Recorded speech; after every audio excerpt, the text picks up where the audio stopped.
बिस्मिल्लाहिर्रहमानिर्रहीम। अस्सलाम वालेकुम गर्ल्स। आज हम चैप्टर नंबर 4 में सॉलिड्स का पार्ट्स जो है वो स्टार्ट करने जा रहे हैं। तो सबसे पहले स्टार्ट में सॉलिड की डेफिनेशन दी हुई है। Solids are the substances which are rigid, hard, have definite shape and definite volume. यानी वो वाली सब्सटेंसेस, वो हमारा मैटर जो हार्ड हो, जिसकी प्रॉपर शेप हो और प्रॉपर उसका वॉल्यूम हो और फिक्स्ड यानी शेप है, फिक्स्ड वॉल्यूम है, उसको हम क्या नाम देते हैं? सॉलिड्स का। डेफिनेट का मतलब क्या है? Fixed. Atoms, ions and molecules जो कंपोजिशन में इन्वॉल्व होते हैं सॉलिड्स के, उनको में क्लोजली पैक्ड होते हैं, उनके दरमियान में कोई गैप या स्पेस नहीं होती। They are held together by strong cohesive forces. उनके दरमियान में जो फोर्स ऑफ अट्रैक्शन होती है उनको हम क्या नाम देते हैं? कोहेसिव।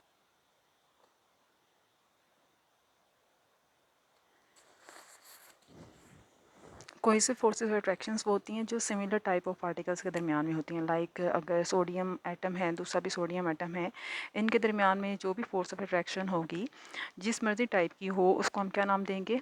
कोहेसिव फोर्स का। ठीक है। इसी तरह से अगर वाटर मॉलिक्यूल है, दूसरा भी वाटर मॉलिक्यूल है, पार्टिकल की नेचर सेम है ना। पार्टिकल क्या है यहाँ पे? Water molecule.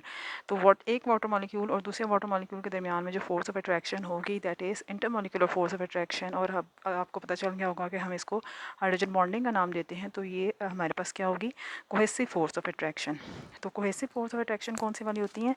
These are the types of force of attraction जो सिमिलर पार्टिकल्स के दरमियान में होती हैं। Forces of attractions that are present between similar type of particles are known as cohesive forces of attractions.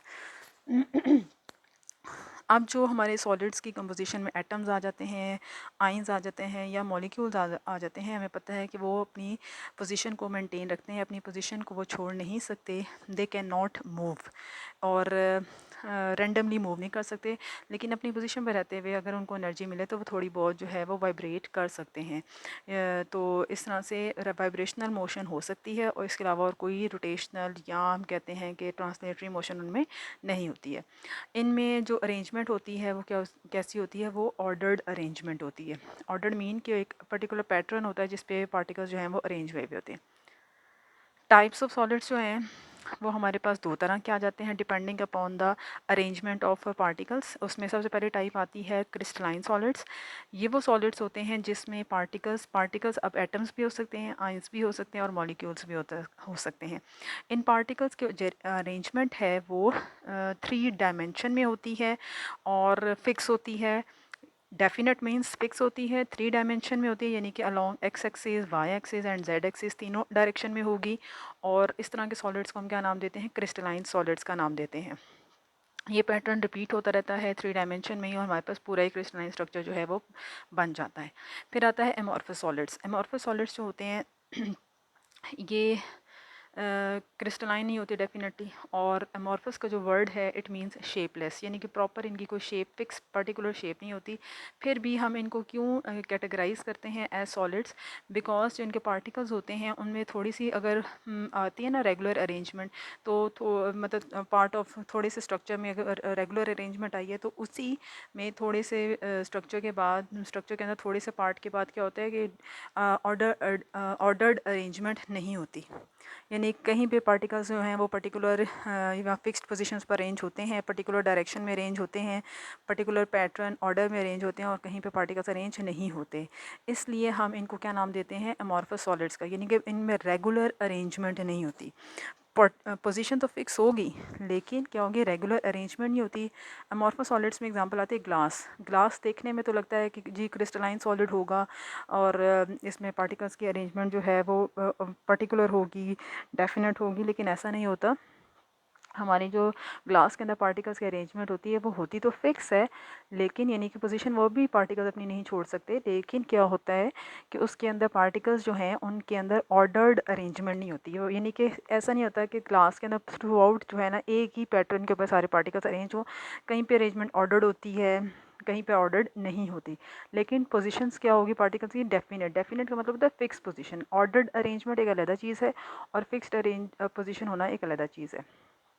फिर एग्जांपल आ जाती है plastics की, रबर की और ग्लू की। इन सब में भी ऐसा ही होता है कि पार्टिकल्स की अरेंजमेंट जो है कहीं पे रेगुलर होगी और कहीं पे इरेगुलर होगी। इनको हम कैटेगराइज कर देंगे एज सॉलिड ठीक है, क्योंकि सॉलिड लाइक प्रॉपर्टीज़ होती हैं और ये अपनी शेप को और वॉल्यूम को मेंटेन कर सकते हैं। बस एक ही पॉइंट है जो इनका क्रिस्टलाइन सॉलिड से डिफरेंट आ जाता है, ऑर्डर्ड अरेंजमेंट नहीं होती। क्रिस्टलाइन सॉलिड्स को अगर हम चेंज करना चाहें तो हम अमॉर्फस सॉलिड में चेंज कर सकते हैं। कैसे करेंगे? पहले आपने उनको मेल्ट करना है और हमने उनको रैपिडली जो है ना कूल डाउन करना है। रैपिडली मीन बहुत तेज़ी से हमने उनको कूल डाउन करना है, स्लोली कूल डाउन नहीं करना।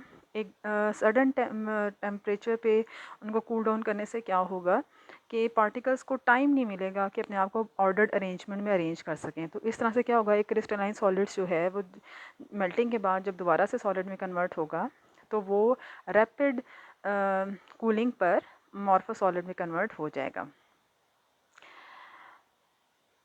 एक और स्मॉल डेफिनेशन आ जाती है क्रिस्टलाइट्स की। क्रिस्टलाइट्स क्या कहते हैं कि हमारे अमॉर्फस सॉलिड्स के अंदर वो वाला पार्ट, वो वाला पोर्शन जिसमें ऑर्डर्ड अरेंजमेंट होती है या जिसको हम कहते हैं क्रिस्टलाइट पार्ट्स होगा, उसको हम क्या नाम देते हैं? क्रिस्टलाइन पार्ट होगा और उस पार्ट को हम क्या नाम देते हैं? क्रिस्टलाइट्स का नाम देते हैं। अमॉर्फस सॉलिड्स का शार्प मेल्टिंग पॉइंट नहीं होता और इसकी रीज़न क्या है कि उनमें ऑर्डर्ड अरेंजमेंट नहीं होती। जो अमॉर्फस सॉलिड्स होते हैं दे सॉफन और they melt over a range of temperature. यानी मेल्टिंग अगर एक सपोज करें 52 पे शुरू हुई है तो हो सकता है वो 52 पे मेल्ट होना शुरू हो जाए, होता होता वो 54 55 पे जाके जो है वो कंप्लीट मेल्टिंग हो। तो इस वजह से हम कहते हैं कि they do not have sharp melting point और उनका डेफिनेट हीट ऑफ फ्यूजन भी नहीं होगा। यानी कि एक पर्टिकुलर टेम्परेचर नहीं होगा जिस पे वो फ्यूज़ हो जाएँ। फ्यूज़ होने का मतलब ये होता है कि मेल्ट हो जाएँ। तो उनमें रेंज ऑफ टेम्परेचर होगा जिस पे वो उनकी फ्यूजन जो है वो कंप्लीट होगी। फिर हमारे पास प्रॉपर्टीज़ आ जाती हैं क्रिस्टलाइन सॉलिड्स की। अच्छा, एक प्रॉपर्टीज़ डिस्कस करने से पहले ये जो भी हमने पढ़ा है ना, सॉलिड्स में क्रिस्टलाइन सॉलिड की डेफिनेशन आ जाती है, अमॉर्फस सॉलिड की डेफिनेशन और क्रिस्टलाइट्स की डेफिनेशन, यानी कि डेफिनेशन कर लेनी है आपने यहाँ से। और बहुत इंपॉर्टेंट पॉइंट जो आपने करना है कि अमॉर्फस सॉलिड्स जो हैं उनको why they are categorised as solids, वो मैंने आपको रीज़न बता दी कि ये में पर्टिकुलर रेंज में अमॉर्फस का मतलब क्या होता है? शेपलेस, यानी कि ये नहीं कहना कि इनकी प्रॉपर शेप नहीं होती। शेप तो प्रॉपर होगी लेकिन ऑर्डर्ड अरेंजमेंट नहीं होती, ये ज़रूर जिक्र करना है। दूसरा आपने बताना है इंपॉर्टेंट पॉइंट कि amorphous solids they do not have sharp melting point. ये बहुत इंपॉर्टेंट पॉइंट है, ये भी आपने साथ ही डिस्कस कर देना है। तो ये इंपॉर्टेंट है, यहाँ से इतना आपने इसको प्रिपेयर कर लेना है। फिर हमारे पास आता है प्रॉपर्टीज़ ऑफ क्रिस्टलाइन सॉलिड्स का। ये जो प्रॉपर्टीज़ हैं हर प्रॉपर्टी से एक एक शॉर्ट क्वेश्चन बन जाता है। वेरी वेरी इंपॉर्टेंट, इसको लाजमी प्रिपेयर करना है क्योंकि यहाँ से जो है ना शॉर्ट में कुछ ना कुछ क्वेश्चन जो है ना रीजनिंग का, डेफिनेशन का वो आ जाता है। डिफरेंसेस का भी क्वेश्चन आएगा। फिर जैसे जैसे पढ़ते जाएंगे मैं आपको बताती हूँ। सबसे पहले देखें ज्योमेट्रिकल शेप। जो क्रिस्टलाइन सॉलिड्स होते हैं they have definite shape, distinctive geometrical shape. Distinctive का ये मतलब होता है जो एक दूसरे से डिफरेंट हो, हम उनको डिफ्रेंशिएट कर सकें। और उसमें क्यों होता है? क्योंकि पार्टिकल्स की डेफिनेट अरेंजमेंट होती है 3 डायमेंशन में।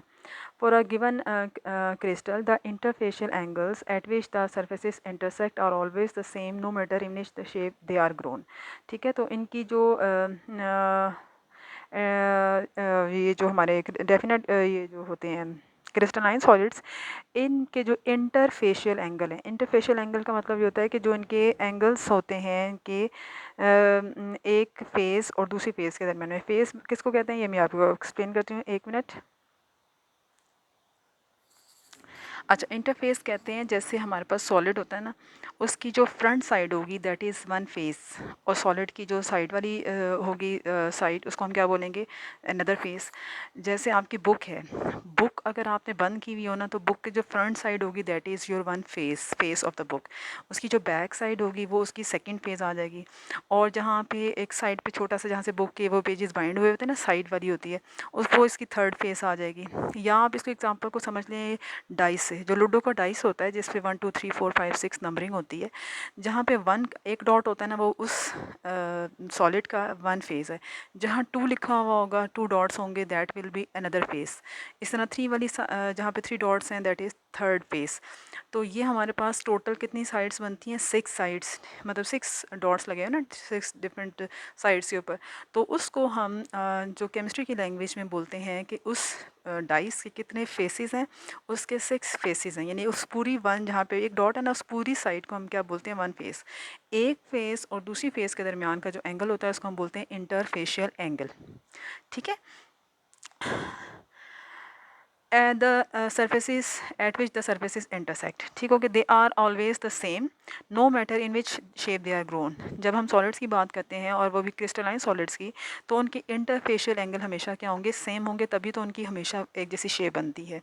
Faces and angles remain characteristics even when the material is ground to a fine powder। आप चाहे तो फाइन पाउडर में कन्वर्ट कर दें, लेकिन उन पार्टिकल्स के दरमियान में या उनके जो फेजेस के दरमियान में एंगल होंगे वो हमेशा सेम होंगे। मेल्टिंग पॉइंट, क्रिस्टलाइन सॉलिड्स का शार्प मेल्टिंग पॉइंट होता है as compare to amorphous solids. Cleavage plane, cleavage plane भी इंपॉर्टेंट प्रॉपर्टी है। क्लीवेज प्लेन कहते हैं कि जब भी कोई क्रिस्टलाइन सॉलिड टूटता है तो वो एक डेफिनेट प्लेन पे टूटता है, ठीक है ना। और वही प्लेन जिस पे वो क्लीव हो रहा है, टूट रहा है, तो उसको हम बोलते हैं क्लीवेज प्लेन। और ये क्रिस्टलाइन सॉलिड की पर्टिकुलर प्रॉपर्टी है, अगर आप सॉलिड चेंज करेंगे, उसकी नेचर चेंज करेंगे, तो उसका क्लीवेज प्लेन भी क्या हो जाएगा, चेंज हो जाएगा। नेक्स्ट आता है anisotropy, very very important short question. Anisotropy क्या है? Some of the particles show variation in physical properties due to change in the arrangement और डायरेक्शन ऑफ द पार्टिकल्स। मतलब अगर हम पार्टिकल्स के अरेंजमेंट चेंज करें तो उनके अरेंजमेंट चेंज करने से अगर सॉलिड की फ़िज़िकल प्रॉपर्टीज़ चेंज हो जाती हैं तो इस फिनोमेना को हम क्या नाम देते हैं, एन आइसोट्रोपी का। अब इसमें एग्जांपल कौन कौन सी वाली प्रॉपर्टीज़ हैं जो चेंज हो जाती हैं? वो रिफ्रैक्टिव इंडेक्स है, ठीक है, वो आपने फिजिक्स में पढ़ा होगा, angle of incident divided by angle of refraction. Coefficient of thermal expansion, कि अगर हम हीट प्रोवाइड करते हैं, जितनी अमाउंट ऑफ हीट प्रोवाइड कर रहे हैं किसी भी सॉलिड को, उसके रिस्पॉन्स में वो सॉलिड कितना एक्सपैंड हो रहा है, ठीक है, that is known as coefficient of thermal expansion. Electrical and thermal conductivities के इलेक्ट्रिकल प्रॉपर्टीज़ क्या है सॉलिड की, वो जो है वो पार्टिकल्स के अरेंजमेंट चेंज करने से उसमें चेंज आया है या नहीं आया। थर्मल कंडक्टिविटी में चेंज आ रहा है पार्टिकल्स के अरेंजमेंट चेंज करने से या नहीं आ रहा, ठीक है। ये सारी की सारी क्या है, एनाइसोट्रोपिक है।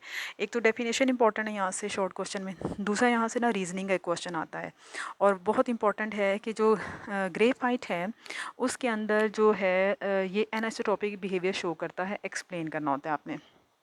उसमें आपने ये बताना है कि ग्रेफाइट जो है वो इलेक्ट्रिकल कंडक्टिविटी शो करेगा in one direction as compare to in other direction. कि graphite is electrical conductivity of graphite is greater in one direction than in another.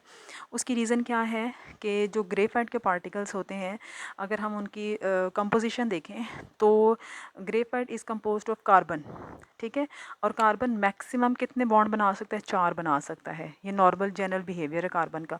लेकिन ग्रेफाइट के केस में क्या होता है कि कार्बन के जो 4 इलेक्ट्रॉन्स जो बॉन्डिंग में शामिल हो सकते हैं, उन 4 में से 3 इलेक्ट्रॉन तो बॉन्ड बनाते हैं, चौथा जो इलेक्ट्रॉन है वो बॉन्ड नहीं बनाएगा।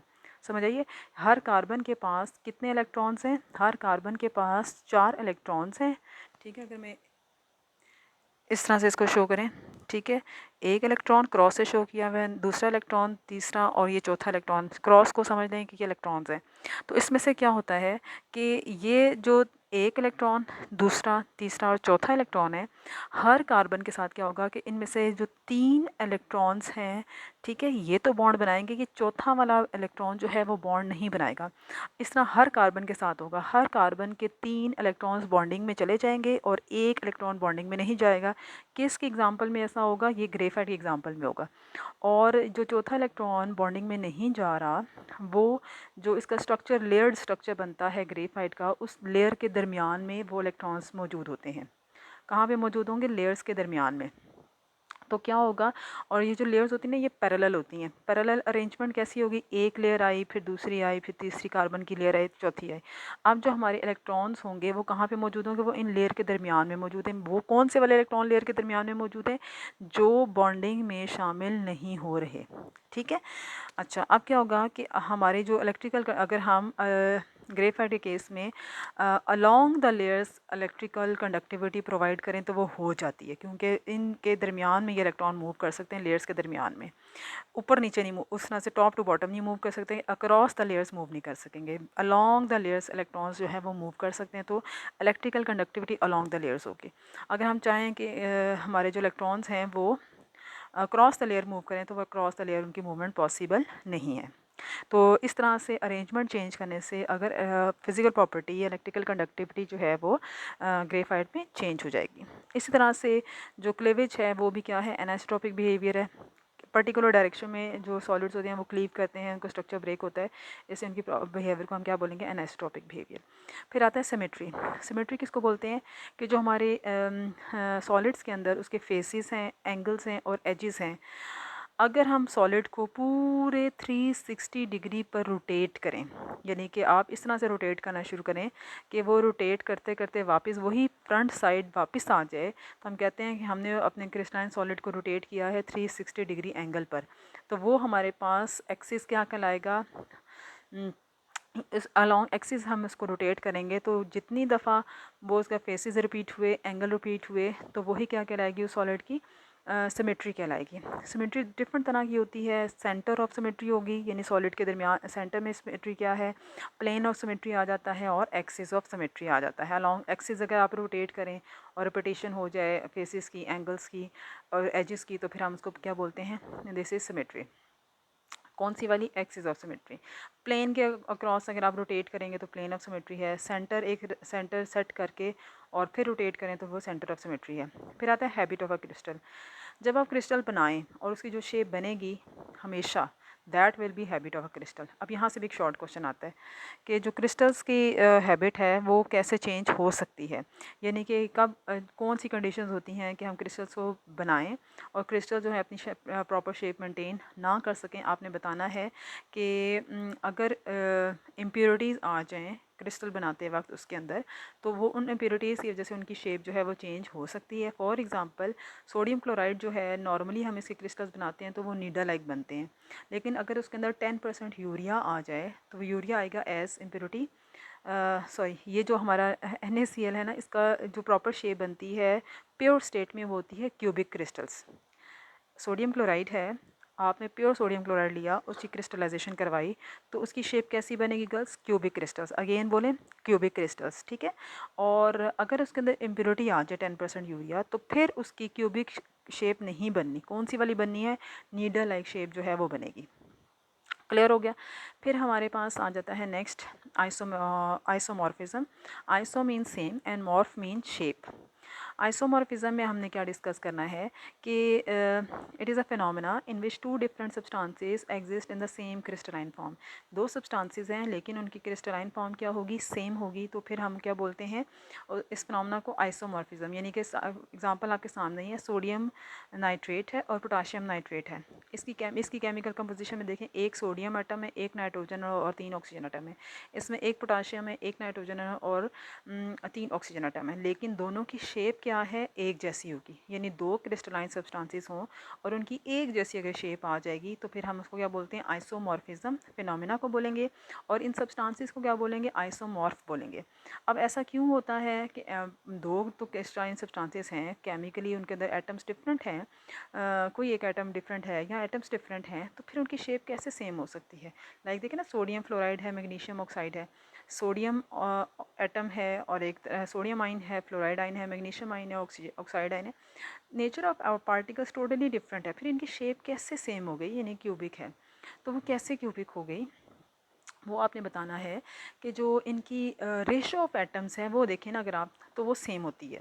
लाइक पहली जो मैंने एग्जांपल बताई थी, sodium nitrate and potassium nitrate, इसमें देखें एटॉमिक रेशो क्या है, 1:1:3। यहाँ पे देखें ना, सोडियम का एक एटम, नाइट्रोजन का एक एटम, तो 1:1। ऑक्सीजन कितने एटम है, 3, तो रेशो क्या आ जाएगी, 3। इसमें भी देखें, पहला potassium 1 ratio, nitrogen 1 ratio, oxygen 3 ratio. इस तरह से sodium fluoride, sodium 1 ratio, fluoride 1 ratio, magnesium 1 ratio and oxygen 1 ratio, तो 1:1। ठीक है, तो कंबाइनिंग रेशो सेम होने की वजह से उनकी जो है ना पार्टिकल्स की शेप जो है आफ्टर अरेंजमेंट वो एक जैसी हो सकती है। फिज़िकल एंड केमिकल प्रॉपर्टीज़ जो हैं वो टोटली डिफरेंट होंगे। सिर्फ क्या है कि उनकी जो शेप है वो एक जैसी हो सकती है, लेकिन क्योंकि पार्टिकल्स की नेचर एक जैसी नहीं है इसलिए उनकी केमिकल प्रॉपर्टीज़ और फिजिकल प्रॉपर्टीज़ क्या होंगी, वो एक दूसरे से डिफरेंट होंगी। अच्छा, यहाँ टेबल में देखिए डू लिखा हुआ है। डू का ये मतलब है कि इसकी भी इस sodium sulphate, zinc sulphate and निकल सल्फेट की वही शेप है जो इससे ऊपर शेप डिस्क्राइब है, ऑर्थोरोम्बिक। डू का ये मतलब है, डू कोई शेप का नाम नहीं है, ऑर्थोरोम्बिक, यानी कि इस डू की जगह यहाँ पे भी क्या आएगा, ऑर्थोरोम्बिक आएगा, जो ऊपर नाम दिया हुआ है वही यहाँ पर आएगा। ठीक है। Structures of negatively charge particles nitrate and carbonate are same. ठीक है, क्यों सेम है, क्योंकि इनमें देखिए ना रेशो सेम है, 1:3, कार्बोनेट में 1:3। तो इस तरह सल्फेट और क्रोमेट में भी एटॉमिक रेशो सेम है, तो उनकी शेप भी क्या होगी, सेम होगी। तो इसका ये मतलब है कि वो अगर हमारे एनाइंस में दो एनाइंस हैं और उनके अंदर जो एटॉमिक रेशो है अगर वो सेम आएगी तो उनकी जो शेप है वो क्या हो सकती है, वो सेम हो सकती है।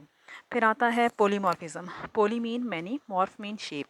अगर एक कंपाउंड की एक से ज़्यादा क्रिस्टलाइन फॉर्म हो तो फिर हम उसको क्या बोलते हैं, पॉलीमॉर्फिज्म। एक कंपाउंड है और वो डिफरेंट तरह की क्रिस्टलाइन फॉर्म में एग्जिस्ट कर सकता है, तो इस फिनोमेना को हम क्या नाम देते हैं, पॉलीमॉर्फिज्म।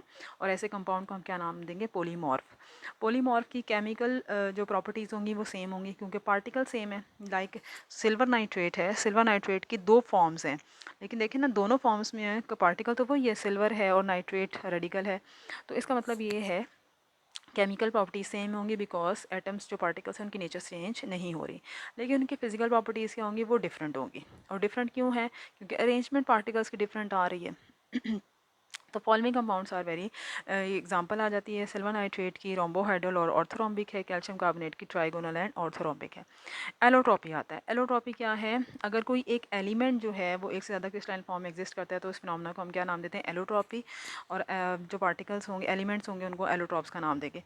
एलोट्रॉपी और आइसोमॉर्फिज्म सेम फिनोमेना है।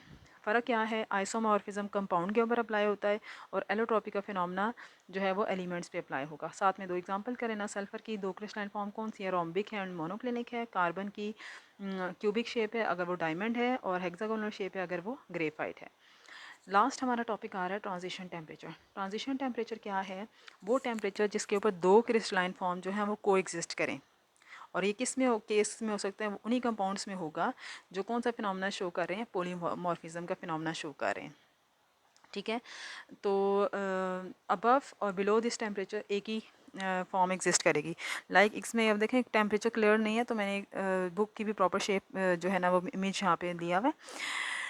ग्रे टिन है, ग्रे टिन और दूसरे को हम नाम देते हैं वाइट टिन। है तो बेसिकली टिन, लेकिन हमने उनकी अरेंजमेंट, एक की क्यूबिक है दूसरी की क्या है, टेट्रागोनल है। ये दोनों जो टिन है 132 टेम्परेचर पे दोनों को एग्जिस्ट करेंगे, यानी कि हमारे पास कंटेनर के अंदर कुछ अरेंजमेंट जो है टिन की वो क्यूब की फॉर्म में होगी और कुछ की टेट्रागोनल अरेंजमेंट होगी। टेम्परेचर कम करेंगे तो वो क्यूबिक अरेंजमेंट डोमिनेट कर जाएगी, टेम्परेचर 132 से ज़्यादा करेंगे तो फिर वो टेट्रागोनल अरेंजमेंट जो है वो डोमिनेट कर जाएगी, वो ज़्यादा वो जो है क्यूबिक भी कन्वर्ट होना शुरू हो जाएगी इनटू टेट्रागोनल अरेंजमेंट। ठीक है, इस तरह से हमारे पास आ जाता है ये सल्फ़र को देख लें, S8 है, यहाँ पे भी S8 है, इसका क्या है 95.5 इसका ट्रांजिशन टेम्परेचर है। इस टेम्परेचर पे दोनों फॉर्म्स एग्जिस्ट कर रही हैं, दोनों अरेंजमेंट है, रोम्बिक भी और मोनोक्लिनिक भी।